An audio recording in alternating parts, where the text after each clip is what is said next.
Meron nga lang nag-comment sa atin dito na subscribers natin at nakikita nyo sa isa nating camera, meron tayong bote ng Hansol Pigment Ink. Meron din tayong bote dito ng Epson Original Dye Ink. So may nagtanong nga dito, sabi niya pwede ba daw sa Canon MG3070 ang pigment ink kahit hindi pa naubos ang original ink. So unang-una, etong Canon MG3070S, ang kanyang black na ink ay pigment ink na. And then yung other niyang ink ay dye ink base. So para hindi na masyado humaba etong video natin, ang mga pigment ink usually ginagamit lang yan sa mga Epson printers kasi magkakaiba ng mga technology yan. So kung nakikita nyo etong Hansol, kapag ito ay isinalin mo sa iyong Canon na printers, posible na 100% or 90% magbabara agad yung mga printer head mo kasi magkaibang technology nga yung gamit ng Canon at ng Epson. Dahil kung maaalala nyo, etong mga Canon na printers, meron siyang mga cartridge na tinatawag. So para sa mga hindi nakakaalam din, etong Pixma MG3070, 2017 pa ito minanufactured. Medyo luma na yung kanyang technology at kung ako sa inyo, kung papipiliin ako,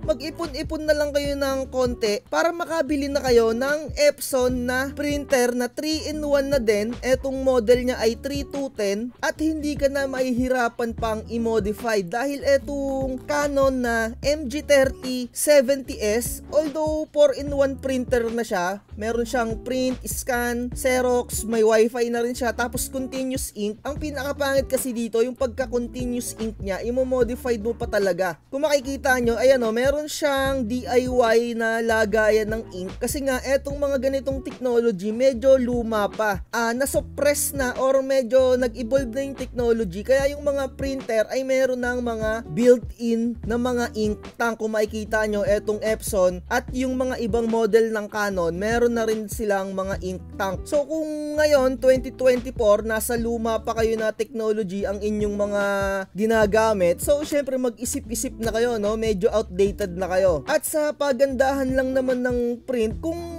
bumili kayo ng Pixma MG3070, so kung nagagamit nyo naman ng maganda at maayos, syempre napakamura, 5,000, meron ka ng 4-in-1 na ink, ay good for you. Pero syempre kung sa usaping pagandahan at sa latest technology, syempre dito tayo sa Epson 3210. Although wala siyang wifi, pero mas stable sa akin, para sa akin, etong mga ganitong technology kagaya nito ni Epson printer. So medyo lumalayo na tayo, ayun nga, hindi mo siya pwedeng gamitan ng pigment ink na mga kagaya ng ganitong Hansol. At kung bibili naman kayo ng mga kuyi na brands kagaya nito, yung mga dye ink na ganito, meron din silang mga nakasulat kung para saan na printer sila. May mga code yan. Halimbawa, kuyi for brother only, kuyi for Canon. So meron din kuyi for Epson. Kasi nga magkakaiba ng technology yung kanilang mga printer head. Kaya meron silang nakalagay na label kung para saang printer sila. So halimbawa, kung nakikita nyo etong kuyi na dye ink na to, halimbawa Epson ang ginamit nyo para sa Canon na ganito, posibleng magbara ng magbara. Kasi nga magkaiba ng technology yung Canon at yung Epson. Dapat for Canon yung bibilihin ninyong kuyi na dye ink or kung ano man yung gagamitin yung mga brand.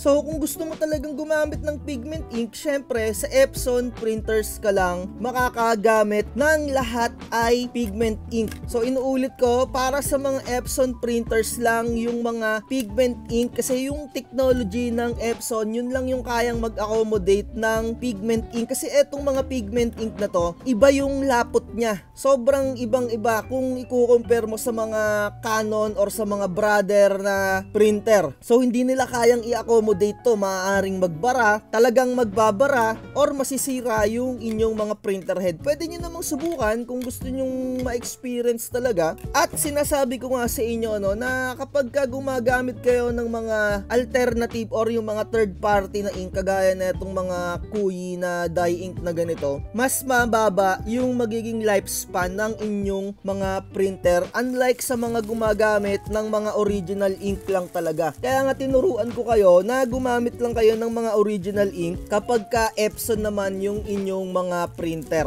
So para makabili kayo ng mga original ink na mura, mag-antay kayo sa mga marketplace. Maraming hindi ginagamit yung kanilang mga Epson na ink na galing sa kanilang mga bagong printer at ginagamitan agad ng pigment ink. So siguro sa susunod tatalakayin natin kung ano yung pinagkaiba nga na itong pigment ink at dye ink at sublimation ink para sa mga hindi pa nakakaalam. So kung ako sa inyo, medyo mag-upgrade na rin kayo ng printer. Although kung working sa inyo tong MG3070S ay ayun nga, good for you. Pero kung talagang gusto mo ng talagang goods na printer ay Epson 3210, goods pang starting para sa inyong mga pinaplanong mga printing business Emerald, no? So ayun lang, medyo humaba na yung video natin. Like, share, and subscribe. At inuulit ko, tandaan nyo palagi, mag-research. Huwag kayong magpapahype sa mga napapanood ninyo na mga kung sinong mga Poncio Pilato. Mag-research kayo, manood kayo ng kung sino-sino, alamin nyo yung mga tunay na presyo ng inyong mga binibiling printer dahil baka bumibili kayo sa mga tao na nagba-buy and sell lang na pinapatungan nila ng mahal. So ayun lang, bye. Lahat na nakikita, napakadorobo mo. Sa lahat ng kwento ikaw ang bida. Napakahirap mo na makontento, lahat ng porsyento sinadya mo na masolo. Bakit ka ba